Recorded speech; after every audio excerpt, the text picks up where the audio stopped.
Oi meninas, capítulo 21 do livro O Campo de Batalha da Mente. O tema: meu comportamento pode estar errado, mas não é minha culpa. Mentalidade de deserto 6. Então disse o homem: a mulher que me deste por esposa, ela me deu do fruto da árvore e eu comi. Respondeu a mulher: a serpente me enganou, me iludiu, levou a melhor e me lubridiou, e eu comi. Gênesis capítulo 3, versículo 12 e 13. A relutância de alguém em assumir responsabilidade pelas próprias ações, colocando a culpa de tudo que está errado ou sai errado em outra pessoa, é um motivo muito sério para uma vida de deserto. Vemos o problema se manifestando desde o início dos tempos, quando confrontados pelo seu pecado no jardim do Éden, Adão e Eva culparam um ao outro, a Deus e ao diabo, evadindo-se, portanto, da responsabilidade pessoal pelas ações deles. É tudo culpa sua. Ora, Sarai, mulher de Abrão, não lhe dava filhos, tendo, porém, uma serva egípcia por nome Agar.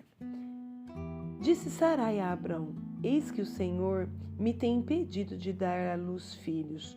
Toma, pois, a minha serva, e assim me edificarei com filhos por meio dela. E Abrão anuiu ao conselho de Sarai. Então Sarai, mulher de Abrão, tomou a Agar egípcia, sua serva, e deu-a por mulher a Abrão, seu marido, depois de ter ele habitado por 10 anos na terra de Canaã. Ele a possuiu e ela concebeu. Vendo ela que havia concebido, foi sua senhora por ela desprezada. Disse Sarai a Abrão: seja sobre ti a afronta que me faz a mim. Eu te dei a minha serva para a possuíres. Ela, porém, vendo que concebeu, desprezou-me. Julgue o Senhor entre mim e ti. Respondeu Abrão a Sarai: a tua serva está nas tuas mãos. Procede segundo melhor te parecer. Sarai humilhou-a e ela fugiu de sua presença. Gênesis, capítulo 16, versículo 1 ao 6. A mesma cena representada por Adão e Eva é vista aqui na disputa entre Abrão e Sara. Eles estavam cansados de esperar que Deus cumprisse a sua promessa de uma criança nascida deles. Então apelaram para a carne e fizeram do jeito deles. Quando as coisas saíram erradas e começaram a causar problemas, eles começaram a culpar um ao outro. No passado, observei esse mesmo tipo de cena inúmeras vezes em meu próprio lar, entre Dave e eu. Parecia que estávamos continuamente nos evadindo dos problemas reais da vida, jamais querendo enfrentar a realidade.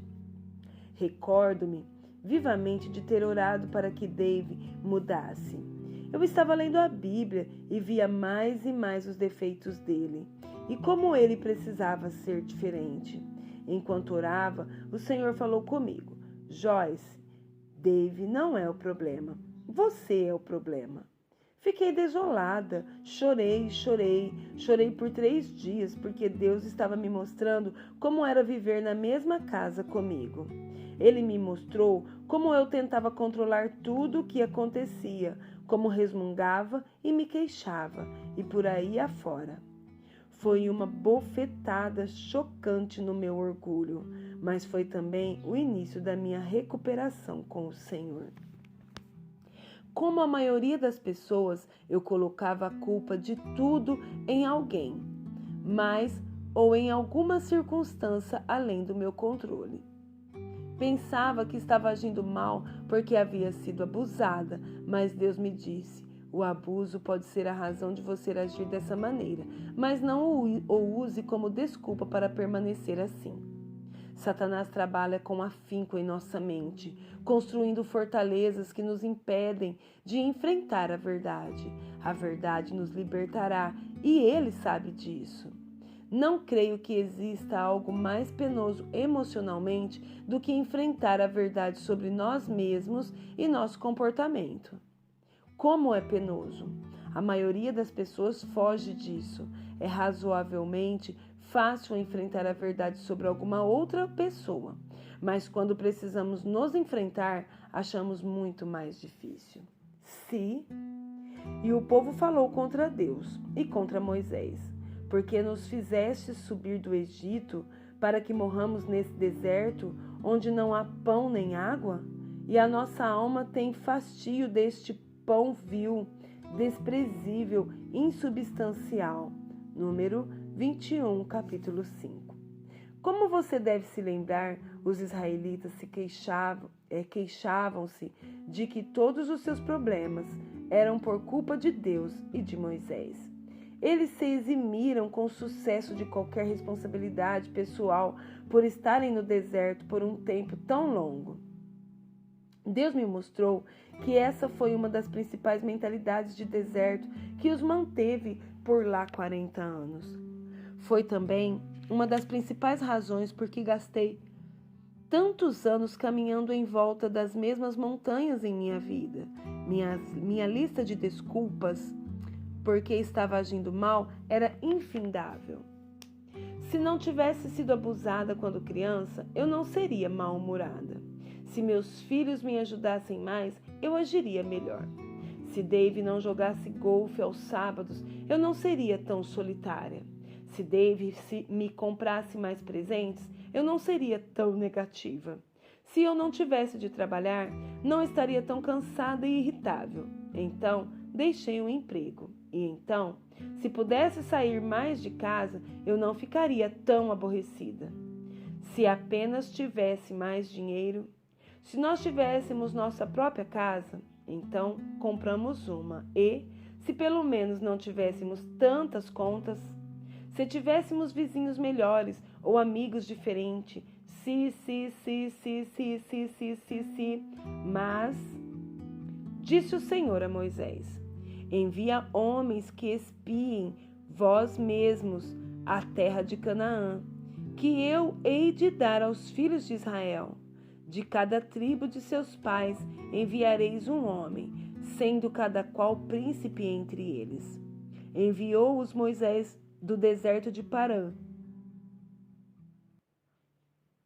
segundo o mandamento do Senhor. Todos aqueles homens eram cabeças dos filhos de Israel. Ao cabo de 40 dias voltaram de espiar a terra. Caminharam e vieram a Moisés e a Arão e a toda a congregação dos filhos de Israel no deserto de Parã, a Cádiz. Deram-lhe conta a eles e a toda a congregação. Mostraram-lhes o fruto da terra.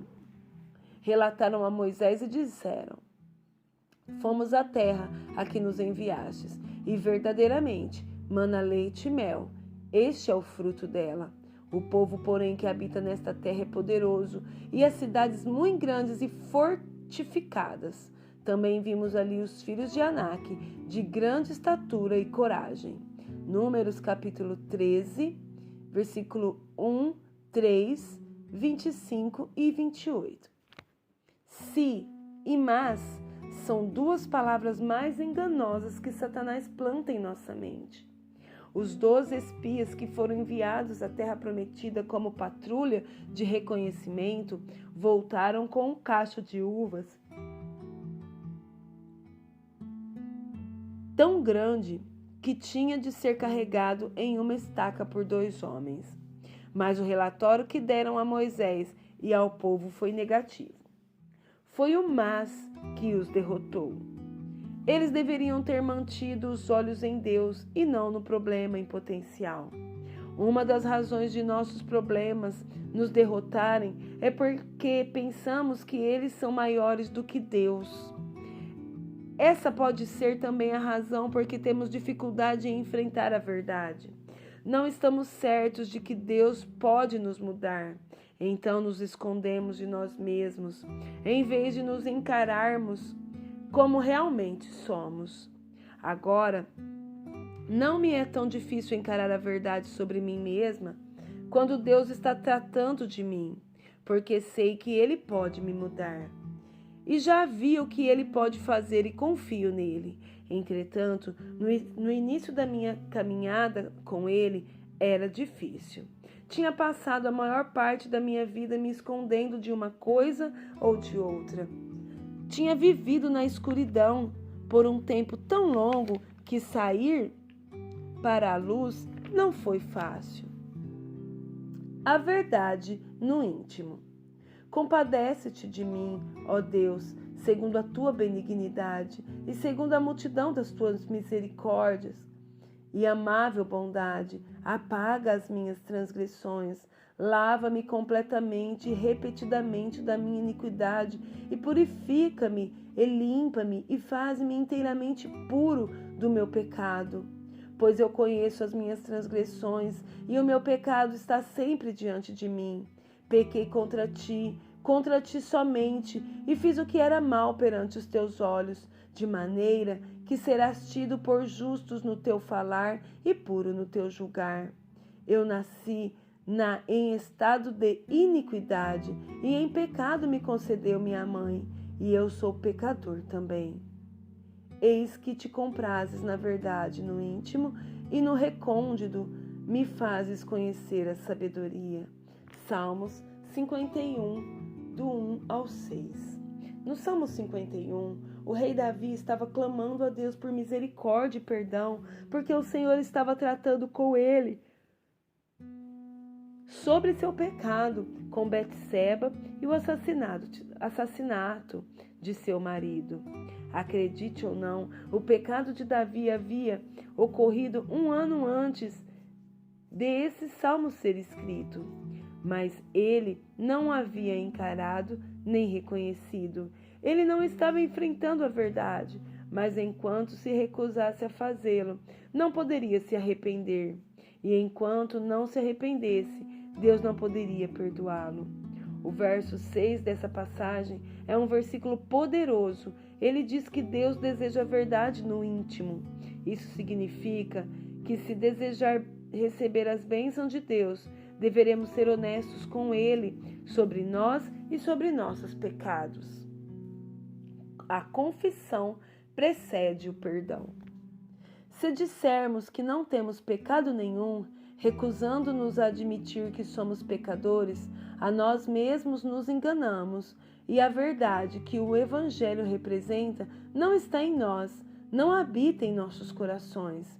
Se admitirmos de livre e espontânea vontade que somos pecadores e confessarmos os nossos pecados, Ele é fiel e justo, fiel à sua própria natureza e promessa, para nos perdoar os pecados, repudiar a nossa ilegalidade e nos purificar continuamente de toda injustiça, de tudo que não está em conformidade com o seu propósito, pensamento e ação.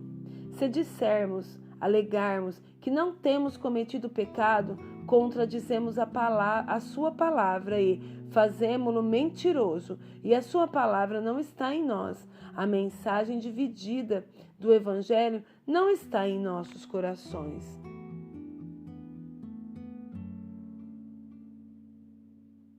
A mensagem de vida do Evangelho não está em nossos corações. 1 João, capítulo 1, do 8 a 10.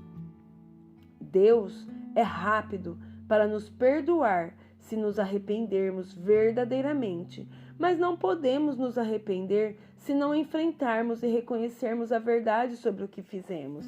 Admitir que fizemos alguma coisa errada, mas então dar uma desculpa para o erro, não é a maneira de Deus enfrentar a verdade.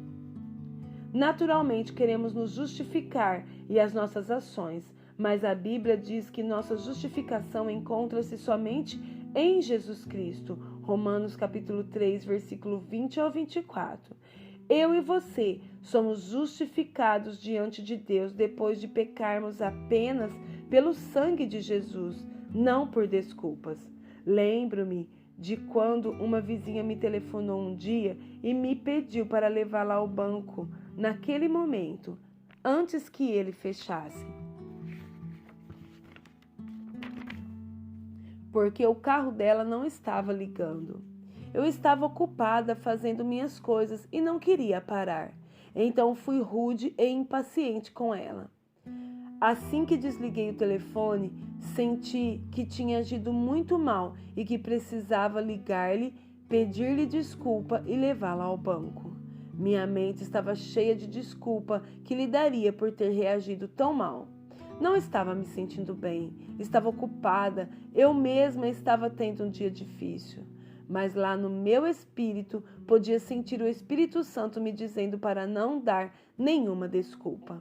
Apenas telefone-lhe e diga-lhe que você estava errada, ponto final.